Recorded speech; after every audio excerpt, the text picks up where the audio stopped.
जब भी कोई पूछे तो ये कहिए कि हमारी बेटी किसी बेटे से कम नहीं है, हमारी बेटी हमारा बेटा ही है। क्या जिनको 4-6 लड़का हैं, मैंने तो उनके माता पिता को सिर फोड़ते हुए देखा है। आश्रम में ऐसे कितने आते, वो परेशान हैं इस औलाद से। आप बेटी का प्रोग्रेस करिए, उसका उत्कर्ष कीजिए, उसको संस्कार दीजिए। एक ऐसे बच्चे को जन्म मिले उसकी ससुराल में, उसके माध्यम से, जो तुम्हारी पीढ़ी का तारण कर दे। उसको इतना संस्कारी बनाइए, उसे इतना ऊर्जवान बनाइए, उसको इतना विशेष बना दीजिए। और कभी ये सोचिए ही मत हमारे तो बेटा है ही नहीं। और जिनको बेटा नहीं होता वो आलसी हो जाते हैं, वो प्रमादी हो जाते हैं, उनका कोई भी काम करने में मन नहीं लगता। मैं कहूँगा बेटी का जो बेटा है आपकी संपदा का उतना ही मालिक है जितना कि आपके बेटे का बेटा जितना मालिक। आप कैसे कह सकते हैं कि आप तो कोई है ही नहीं? आप आलस रहित होकर के, प्रमाद रहित होकर के उसी प्रकार से मेहनत कीजिए जितनी मेहनत आप 4 बेटे होने पर कर। आप गर्व कीजिए कि जानकी जैसी बेटी आपके पास, आपको गर्व होना चाहिए इस बात। और आप ऐसी थोती बातें सुन करके और सोच करके और अपने आप को तोड़ करके रख देते हैं, तो कभी नहीं होना चाहिए। जिस समय पहली बेटी हुई थी, ब्रह्मा जी ने बधाई दी थी अपने बेटे को, कहा बेटा बहुत शुभ है, बेटी आई है। बेटी आई, नाम था देवहूति। ये वही देवहूति है जिसने भगवान कर्दम को पैदा किया था, वही देवहूति। बेटियां किस चीज में कम है आज? बेटियां तो हवाई जहाज उड़ा रही, बेटियां बेटों से बहुत आगे निकल चुकी हैं। लेकिन ये कमी आपकी है, आप छोटी बातें करके उनके मन को आप तोड़ देते हैं। ऐसा मत कीजिए, आप बहुत डांटते हैं। ठीक है, बेटियां पराई घर की अमानत है, लेकिन एक एक क्षण में ये बात करना, तू ऐसी है, तू वैसी है, बिना कहे चली जाती है, कब आती है, ये ऐसे संग की शंकाएं ये बच्चों को तोड़ के रख देती है। हाँ, निगाह रखिए, निगरानी रखिए।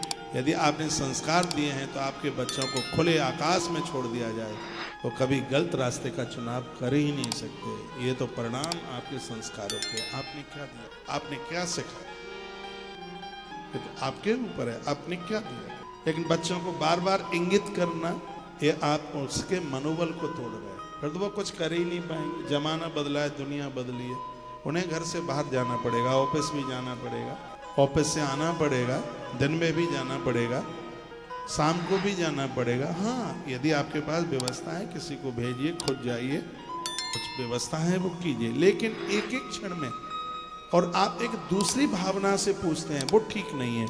10:30 बज रहे हैं, तू कहाँ थी, फोन पर किसको बात कर रही थी। ये तो बच्चों को ये समझदारी रखनी चाहिए, ऐसा जीवन जिए माता पिता की नाक नीचे ना हो। आप सन की मत बनिए, आप बच्चों को सिखाइए, पढ़ाइए। बेटा तेरे दादा का नाम ऐसा था, बेटी का जन्म, विवाह पर पैसा खर्च होगा, इसलिए बेटी का जन्म अच्छा न लगता हो, इसलिए नहीं, यही लगता है कि बेटी गलत रास्ते का चुनाव ना कर ले, तो माता पिता मिट जाते हैं, किसी काम के नहीं रहते। तो ये बातें उन्हें बताइए, बातें उन्हें समझाइए। एक सनकी के हिसाब से आप कोई बात करते हैं तो वहाँ बच्चों का फिर मनोबल बिल्कुल टूट जाए। ये हमने तो बहुत बारीकी से देखा, करीबी से देखा। और दिक्कत तो तब होती है बहुत अच्छे बच्चों के ऊपर भी, जब संशय किए जाते और जहाँ उनका कहीं किसी भी प्रकार का दोष नहीं हो। मेरी बात को आप अनर्गल मत समझिएगा। वैसे सब बातें मुझे रात को धर्म यात्रा कार्यक्रम में करनी थी, लेकिन प्रसंग बस से बात आ गई है, इसलिए मैंने बोल दिया है। मनु जी महाराज को अपनी बेटी के ऊपर बड़ा गर्व है कि वो बेटी है जिसने अपनी सद्गुणों की आहुति के द्वारा देवता को अपना बेटा बना दिया। उसका नाम था देवहूति। जिसका सत्कार्य उस देव आहुति के द्वारा ईश्वर को धरती पर पैदा कर देता है, प्रकट कर देता है, वही तो देवहूति। पहली बेटी हुई, पिता नाच रहा था, ब्रह्मा जी ने, विधाता ब्रह्मा ने आकर के बधाई दी थी, बेटी आ गई। और फिर द्वारा से बेटी हो गई देवहूति, पहली थी, दूसरी का नाम था आकुति। फिर बेटी हुई तो फिर प्रसन्नता हो रही थी, नगाड़े बज रहे थे, खुशियां हो रही थी। लेकिन ये दुर्भाग्य है कि घर में बहू को बेटी होती है तो सबसे पहले सास लड़ने को तैयार हो जाती और यहाँ तक बोल देती है, ऐसी तू हमारे घर में आई है, हमारे घर का चौपट हो गया है, और तू बेटी ही बेटियों को जन्म देती है। अब ये भी उसके हाथ में है क्या? लेकिन डोगरियां कुछ ऐसा ही बोलती हैं, उसको अपमानित करती हैं, उसको दुखित करती हैं। अरे तुम भी किसी घर की बेटी थी, तुम्हें देख करके वहाँ खुशियाँ हुई थी, तो तुम घर में बेटी आई है, बेटे को बहू को बेटी हुई है, तो मैं तो खुश, तुम्हें प्रसन्न होना चाहिए। और बेटी के बारे में जितना एक माँ समझ सकती है, दादी समझ सकती है, वो दूसरा कौन समझे। ये दुर्भाग्य है कि आज बेटियों को पेट से जिंदा नहीं निकलने दिया जा रहा, ये दुर्भाग्य है।